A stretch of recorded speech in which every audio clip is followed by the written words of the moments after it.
एक चूड़ामणि वर्ष 19। नमस्ते प्यारे बच्चों।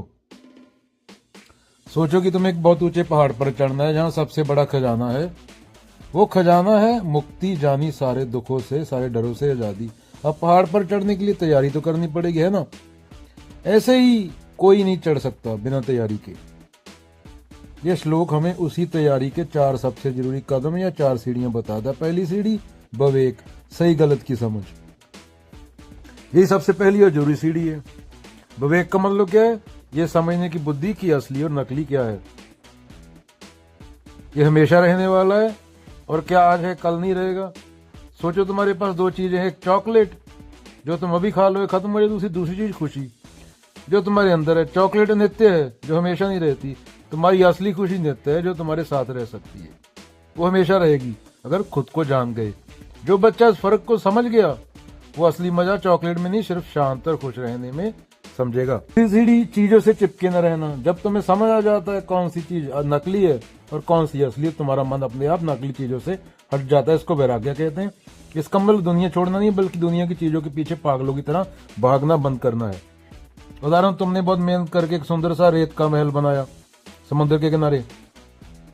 जिसे मोह है वो बच्चा क्या करेगा? जब लहर आकर उसे तोड़ देगी तो रोने लगेगा, चिल्लाने लगेगा। लेकिन वैराग्य वाला बच्चा मुस्कुराएगा। वो जानता था कि रेत का है, ये टूटेगा ही। उसे बनाने का मजा लिया पर उसके टूटने का दुख नहीं मनाएगा। यही है वैराग्य। कर्म करो, सही कर्म करो तो फल की चिंता करने वाला बचता नहीं। चिपको मत उससे। चाहे इस दुनिया में कोई भी तारीफ करे या स्वर्ग में कोई इनाम मिले, कोई फर्क नहीं पड़ना चाहिए। ये तो बस अपना काम शांति से कर रहा है। तीसरी सीढ़ी क्या है? षट संपत्ति। अब जब तुम्हारा मन फालतू की चीजों के पीछे भाग नहीं रहा तो तुम्हें अपने मन को मजबूत बनाना होगा। इसके लिए यह मानसिक संपत्तियों जैसे सुपर पावर चाहिए। शम, मन को शांत करना। दम, अपनी इंद्रियों को।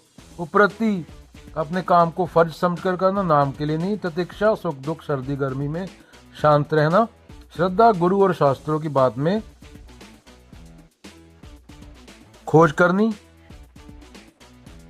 समाधान, मन को एक लक्ष्य पर टिकाकर रखना। ये सब मिलकर तुम्हारे मन को एक लेजर लाइट की तरह फोकस्ड और पावरफुल बना देते हैं। मन तो ज्योत स्वरूप है, अपना मूल पहचान। चौथी सीढ़ी मुमुक्षुत्व, आखिरी सीढ़ी। जब तुम्हारे पास पहली 3 शक्तियां आ जाती हैं, तुम्हारे अंदर एक जबरदस्त प्यास जगती है। किस चीज की? मुक्ति की, आजादी की।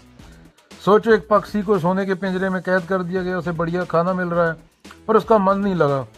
खुले आसमान में जो उस पिंजरे के बाहर निकलने के लिए तड़फ रहा है। चौथी सीढ़ी मुमुक्षुत्व, आखिरी सीढ़ी। जब तुम्हारे पास पहली 3 शक्तियां आ जाती हैं बच्चों, तुम्हारे अंदर एक जबरदस्त प्यास लगती है। किस चीज की प्यास? मुक्ति की। सोचो, एक पक्षी सोने के पिंजरे में बंद है। उसे बढ़िया दाना पानी मिल रहा है पर उसका मन कहाँ लगा है? खुले आसमान में। तो वो उस पिंजरे से बाहर निकलने के लिए तड़फ रहा है। उसको पिंजरे का सुख नहीं चाहिए, उसे आजादी चाहिए। यही तड़फ, यही तीव्र इच्छा। मुझे इस छोटे से पिंजरे से आजाद होना है, मुझे अपनी असली अनंत सच्चाई को जानना है। इसी को मुमुक्षा कहते हैं। तो ये है पहला स्टेप, असली नकली को पहचानो। दूसरा, नकली के पीछे भागना छोड़ो। तीसरा, अपने मन को मजबूत और शांत बनाओ। और फिर आजादी के लिए एक सच्ची प्यास जगाओ।